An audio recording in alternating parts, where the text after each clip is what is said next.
Hello, everyone. Welcome to our webinar. My name is Andrew Townsend. I'm the marketing operations here at Smarty. Today's webinar is an address data masterclass, and we are very excited to get started today. However, before I introduce our presenter, allow me to go over just a couple housekeeping items.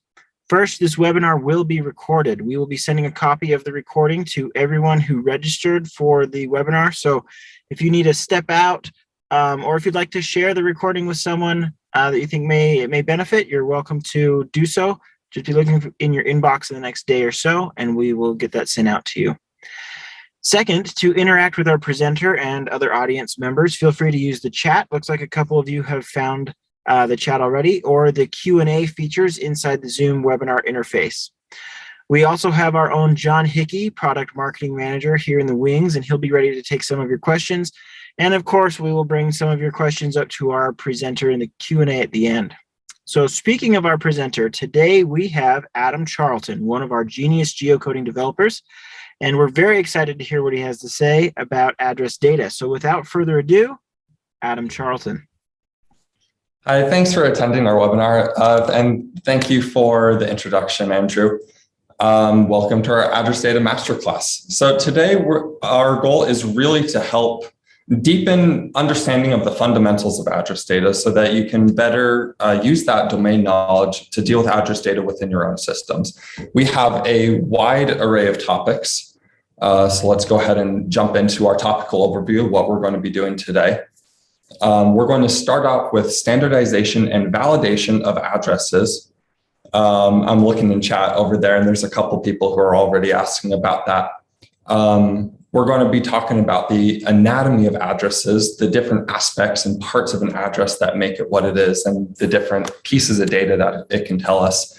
We're going to do a brief introduction to zip codes. We're going to go through the different levels of zip codes, the ZIP9, the ZIP9s, and the ZIP11s, as well as some special use cases for zip codes. And then finally, we're going to wrap off with an introduction into geocoding. Now, before we dive too deep into this, address data is a really big domain. And so each of these topics within GIS independently could probably merit its own webinar. So what we're going to do is, as much as possible, we're going to try and stick with our intended purpose of deepening the fundamentals of this field. And we're going to try and give as much of an overview of each of these topics as possible so that you'll be able to have the knowledge in order to go and further your own understanding and begin to use this domain knowledge within your systems.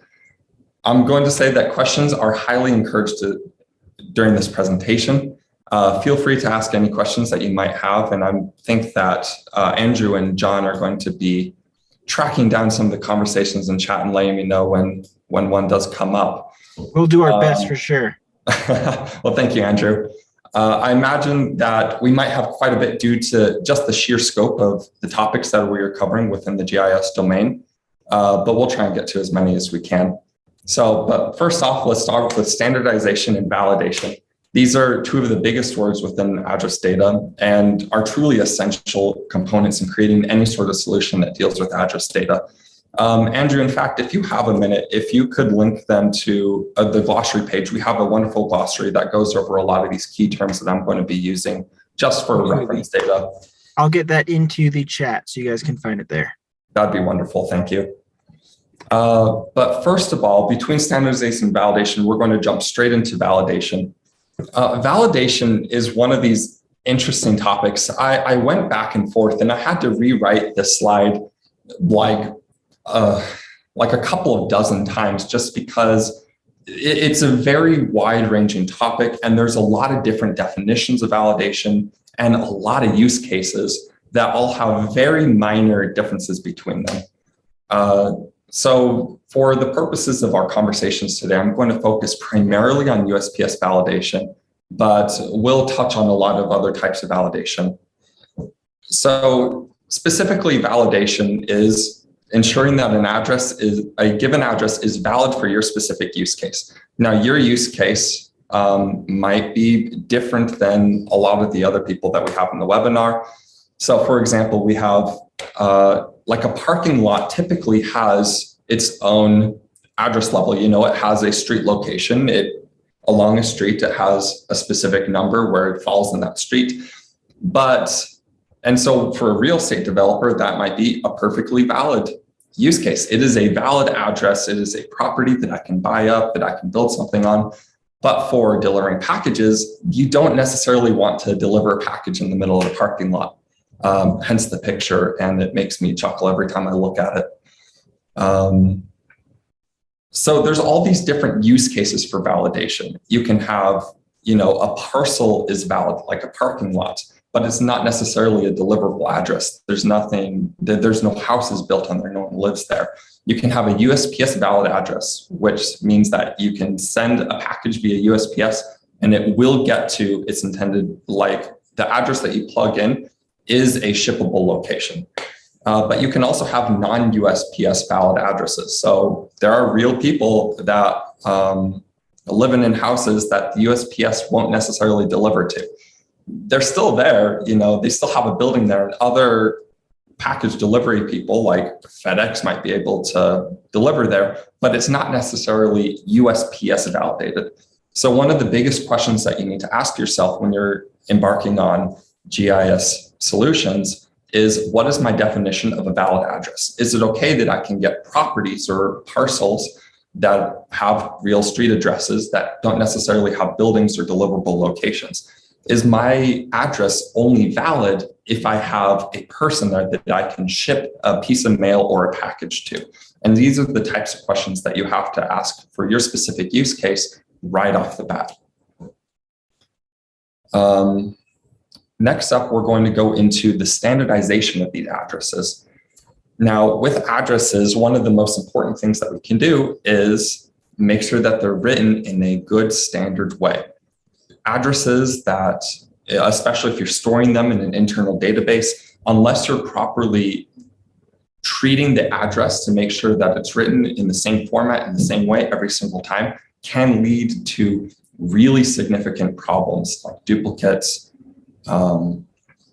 and just mismatching, and maybe even at the extreme end of it, if you wanted to send a piece of mail, it go into the incorrect location. On the slide right here, we have a couple of different examples of some addresses. And these are all formatted in very interesting ways. One of the interesting things about Queens is that they write the secondary number as a part of the primary number. And we'll get into these different address components in a minute. Utah addresses look fairly unique as opposed to a lot of the rest of the country. There's not necessarily like a well-defined street name. It just looks odd. These two final addresses are the exact same address, but they're standardized in very different ways. And these are the types of problems we come into. If you tried to plug in these last two addresses into a database, it might show up as two distinct addresses when in fact they're referring to exactly the same apartment. And so these are the types of issues that standardization can solve. If we make sure that we can break up the address into chunks and format those chunks exactly the same way, all of these addresses, it'll help a lot with data blending. When you're taking a lot of different standardizations, if you make sure that you standardize them in the right way, they can fit into your database and whatever data structure you have a lot better and not show up as duplicates in your data. So how we do that is a part of our address anatomy.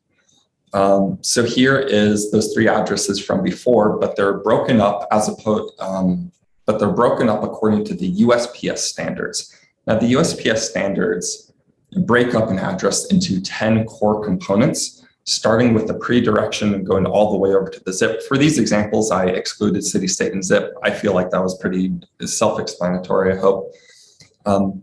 But with these different components, it's really essential to have these. It's helpful to have a consistent standardization. You don't have to use the USPS standards, but that tends to be one of the easier ways to do it because the USPS validates most of the addresses in the US. It's a really robust standard. So I would suggest that you use the USPS standard. There's a quick question here, Adam. Of course. Someone says, I've heard the USPS does not officially accept address line 2.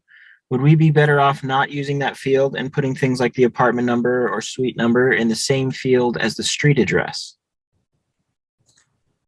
That is an interesting question.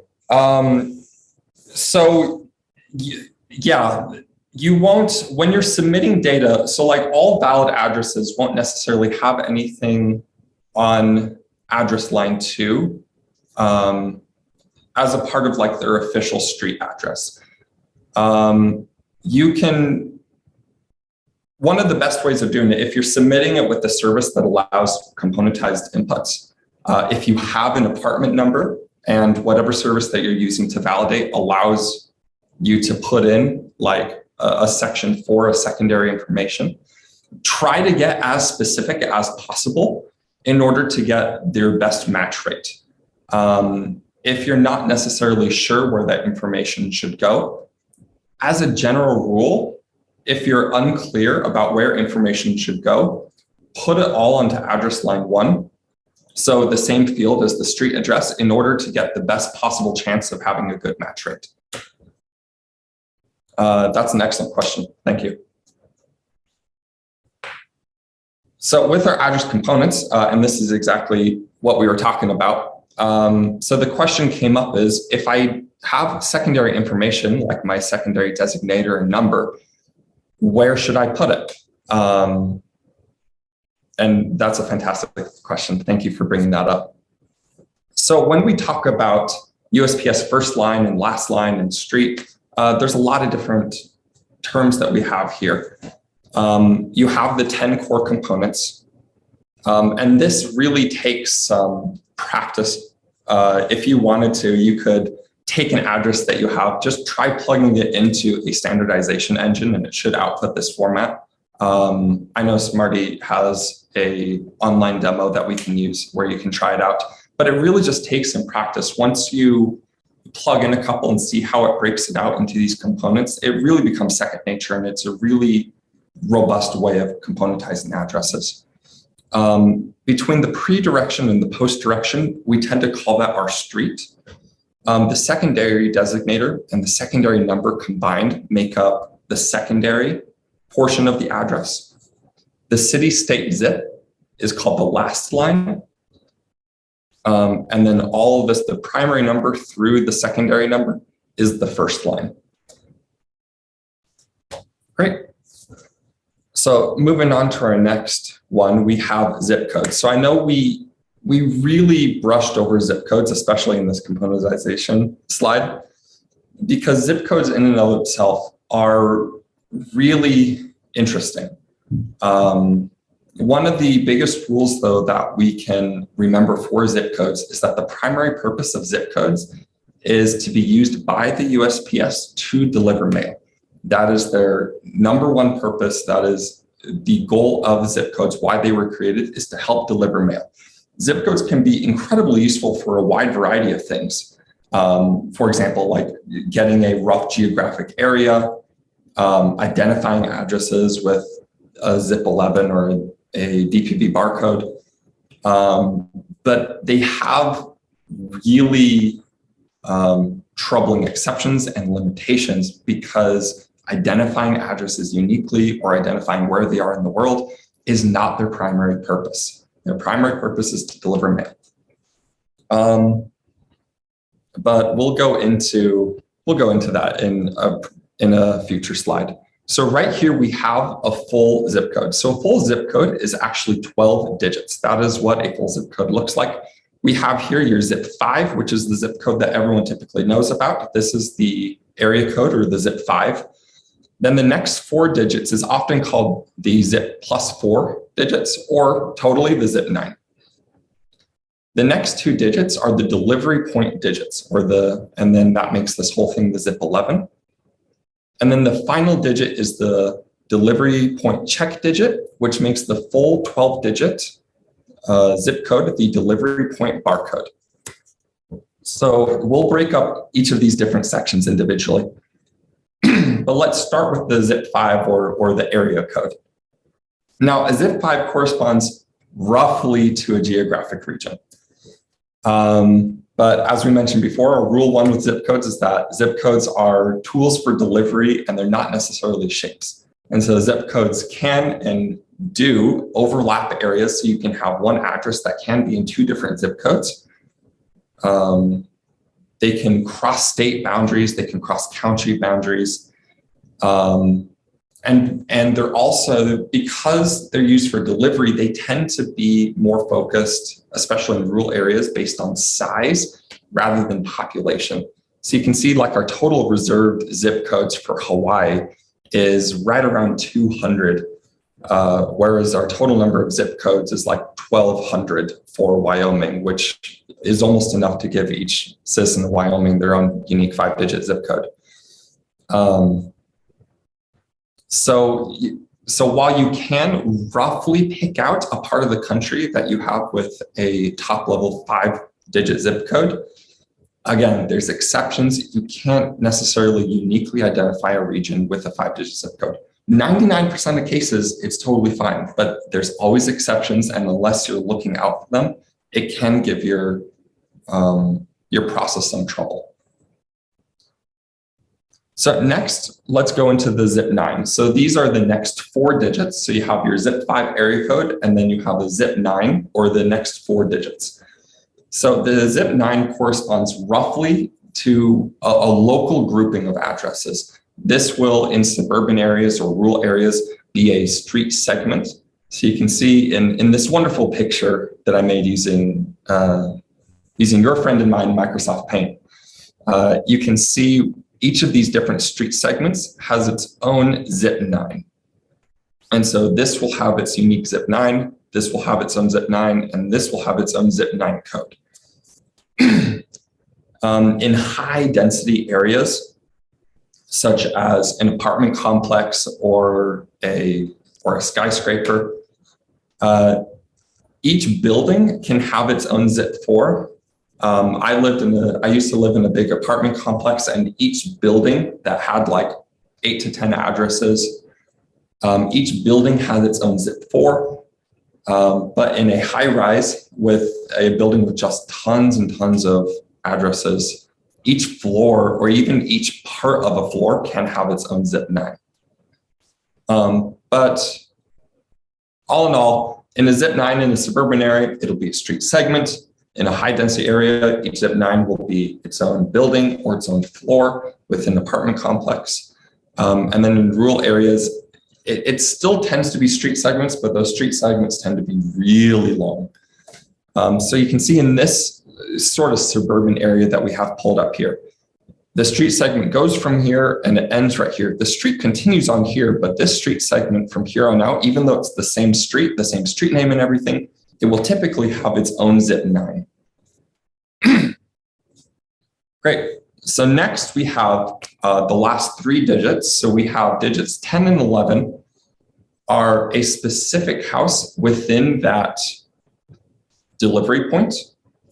So within here, all of these addresses along the street segment will have its own ZIP9. We'll share a ZIP9, but every single one of these will have its own delivery point, those delivery point digits. So this one might be 01, 02, 03, 04, and so on. So each individual house along that ZIP9 will have its own unique delivery point digits, which makes a full ZIP11 refers in most cases to a specific house or an apartment within the US. The final digit is a check digit. So it doesn't necessarily convey any information by itself, but it's used often to prevent copying errors. So if you're trying to read a ZIP11 over the phone, the last digit is a calculation that is used to make sure that you were able to, that there wasn't any mistakes in writing down the full zip code. I know that for, like non-high-rise buildings, I believe that they might have some special rules, but if you add up all of the digits in the zip code in that ZIP11, it's the number needed to reach that next multiple of 10 is typically the check digit. So the full 12 digits is called the delivery point barcode. And that's what the USPS uses in order to deliver mail to anywhere in the country. So let's talk about some special use cases with zip codes, though. So zip codes, there's a lot of complexity that can go on with zip codes. So we're only going to be brushing the surface, but these are some special situations that you need to be aware of when you're creating your GIS solutions. So the USPS has things that are called unique zip codes.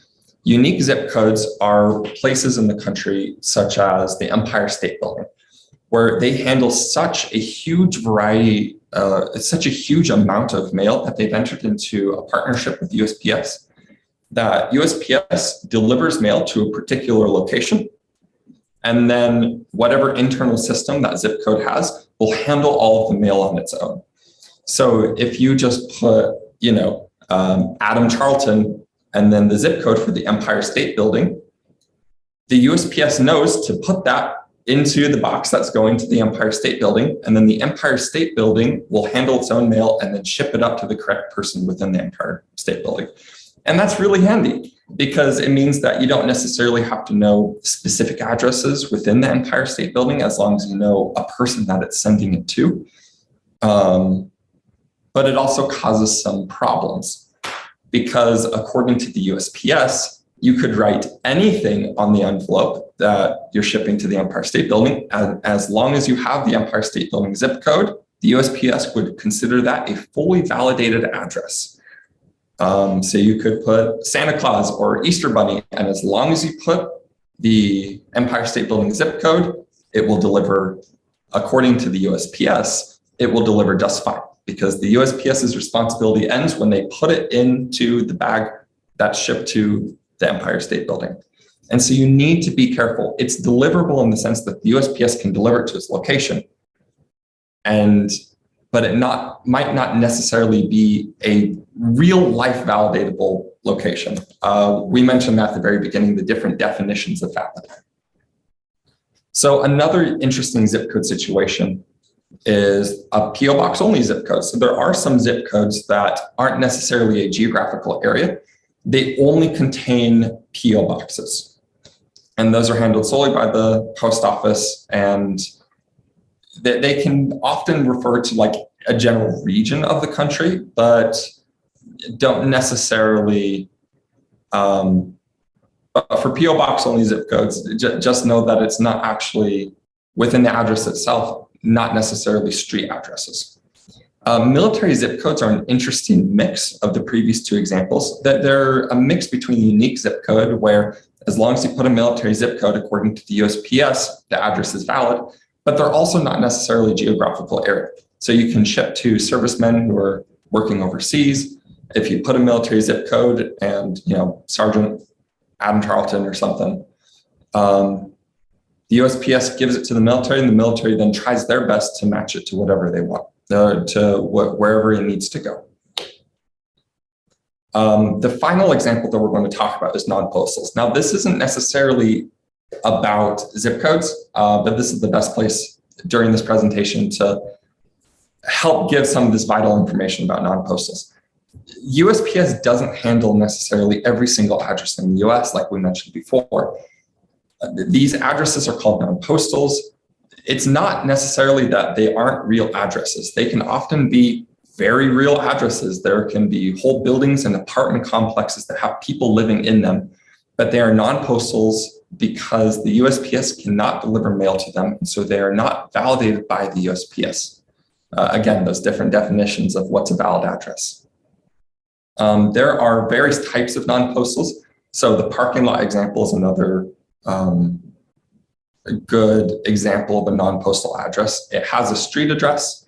There's a property there, but it's not necessarily a deliverable location. And so that can also be a non-postal, as well as people, who are living way out in the middle of nowhere, where the USPS would have a hard time delivering mail all the way out to that location outside of for a carrier route, and that can also be non-postal. So those are the key types of non-postal addresses.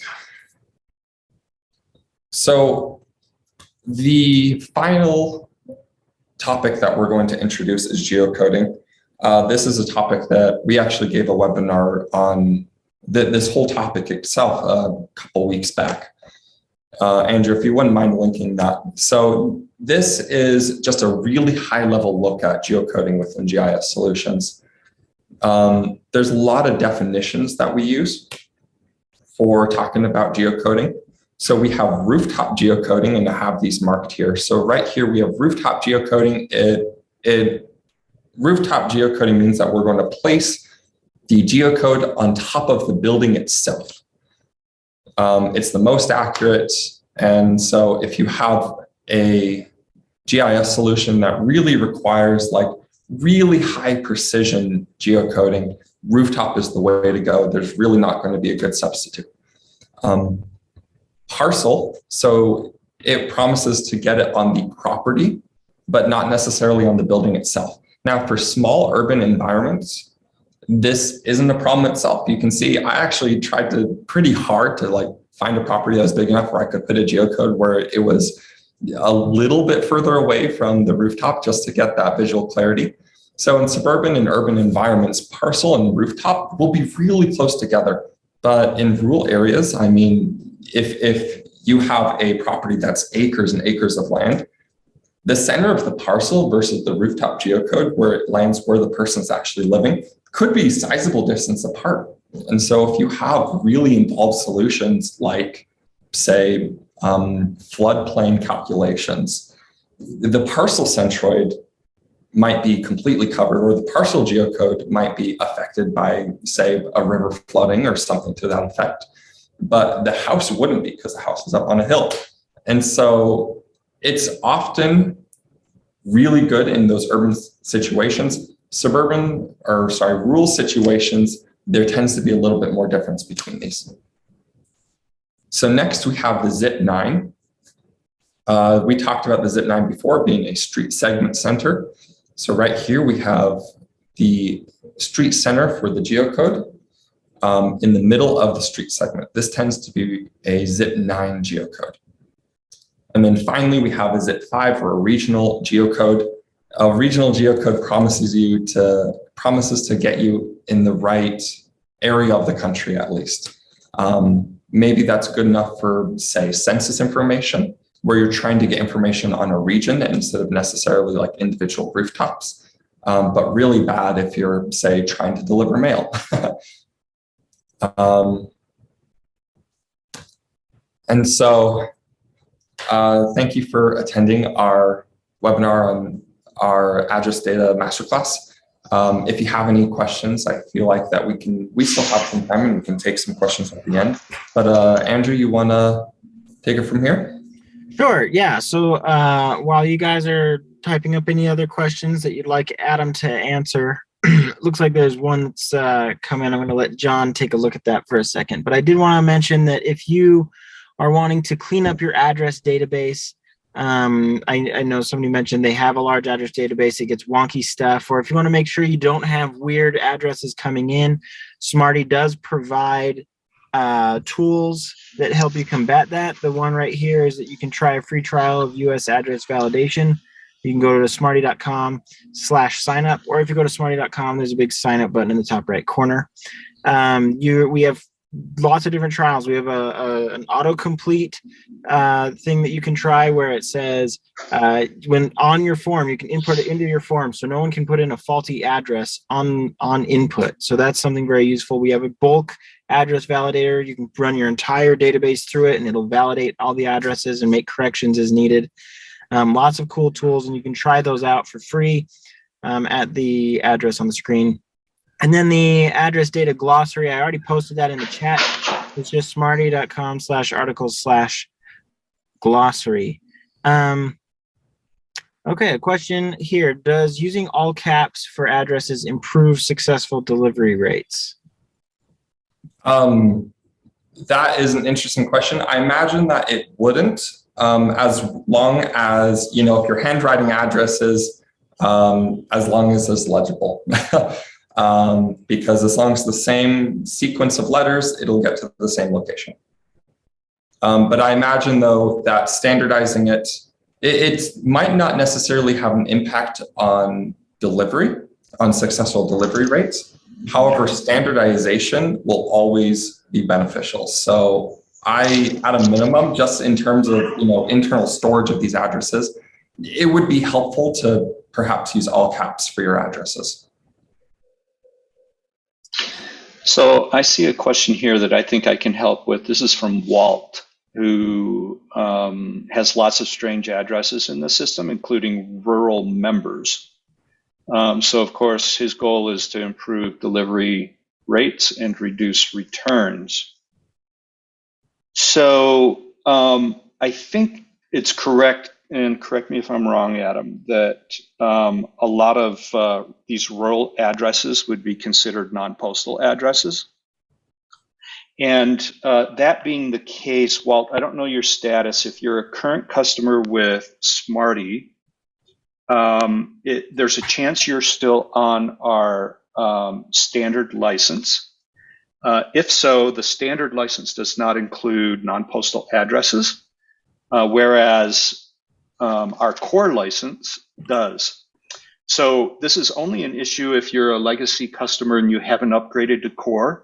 So that's something to consider if you haven't. My understanding is that if you upgrade from standard to core, the cost difference is not very much.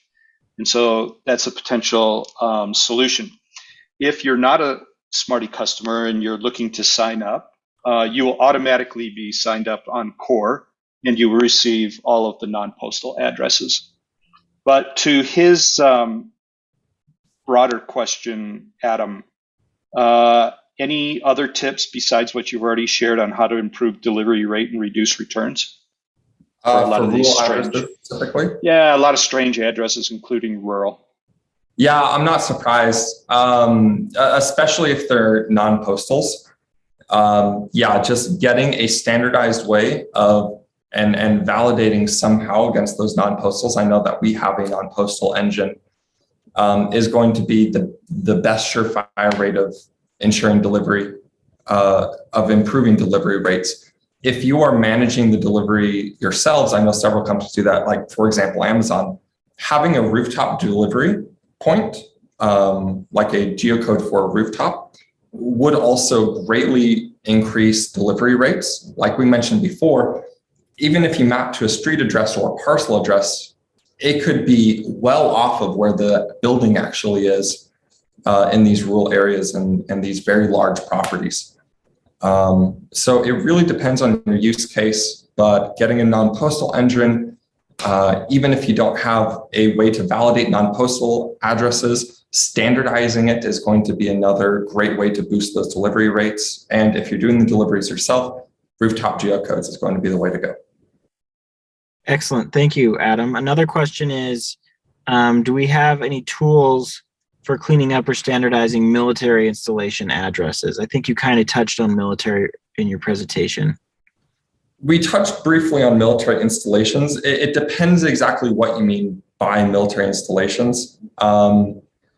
I'd say as sort of a general rule, the military likes to be a little bit, it's a little bit harder to work with military addresses because they fall into that unique zip code sort of aspect where anything with a military zip code will show up as validatable via USPS. A way to boost military installation addresses, again, a lot of those would be considered non-postal type addresses. And so a lot of the same principles would apply for military installation. But in terms of standardizing military installation addresses, most standardization engines should work just fine. Even non-postals, even though they're not technically a part of the USPS standard, still follow a lot of the same rules. And so plugging it into any standardization engine, even if it won't validate, will still standardize it. I know that our US Street will do that. It can still standardize even if it won't validate. And so just look for tools that will be able to allow you to standardize without validating. And that'll be a great way of cleaning up military installations. Excellent, thank you. Another question here. So you've mentioned ZIP9. This person says, is there such a thing as ZIP10 or ZIP11 or anything greater? ZIP10s, no. So ZIP11, so the well-defined groupings are ZIP5, ZIP9, ZIP11, and ZIP12. Those are the ones where there's a pretty clear definition for what those things are. ZIP10, don't use anything with a ZIP10 because it's only half of the delivery point digits that you need in order to uniquely identify a street along a ZIP9. You can technically get things like ZIP8s, ZIP7s, and ZIP6s. Like ZIP8s might be a neighborhood where it's a grouping of ZIP9s. A ZIP7 might be, like a subsection of a city, but there's nothing, it's not a clear definition, and it's just however the USPS wants to organize their data. So I wouldn't necessarily use anything that's not the well-defined ZIP5, ZIP9, ZIP11, and 12s. There might be a correlation, between all the ZIP8s are within one subsection of a city, but don't necessarily take that as gospel or use it for any serious part of your calculations. Cool. No, fantastic question. Thank you.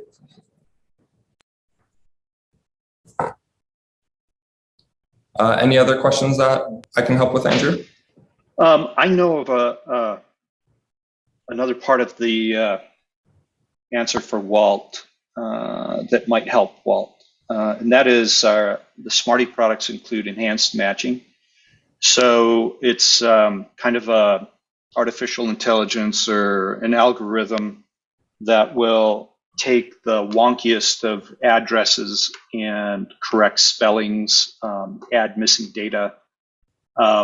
So that might help, Walt. You can certainly try our service for free, and you can see if that cleans up some of those wonky addresses to improve your delivery rates. We also have another question from someone that wants to know about deduping identical addresses that appear between different zip codes. Their question is, would you agree that we can create a very unique ID by combining full situs address and zip code? For example, 123 Main Street, 12345, where 12345 is the zip code. Is that an almost perfect unique ID?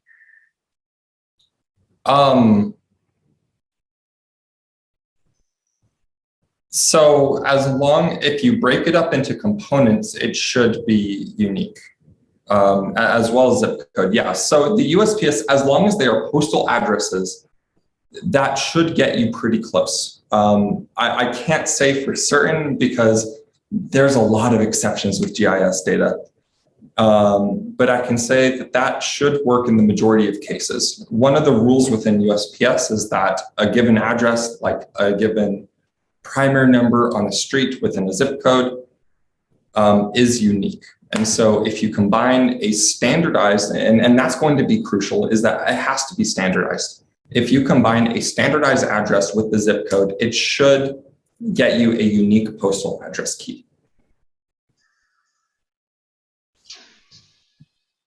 Excellent. Thank you very much. This is all that we've got the time for now. I do want to point out, if you are using Smarty's products or even in the trial and you need help or have questions, on our website, on just about any page, including inside your account, there's a little chat widget in the bottom right-hand corner, and our support team is more than happy to help you be successful with our products. So you're welcome to jump on there with some of your questions, and they will find you an answer. That's what they do. So yeah, that's all the questions we'll take for today. Thanks everybody. This lasted about 10 minutes longer. We're taking your questions. We're happy to take your questions, but we're going to go ahead and close it out today. Thanks for joining us. We'll have another webinar coming up next month, and we hope you'll check that out. Hey, Andrew. We'll see you guys next time. Oh yeah. And one last thing. So our support team was on the address that Melissa wanted us to check out, and they said often restaurants like Taco Bell do not receive USPS mail delivery to their location, opting instead to get the mail at a PO box.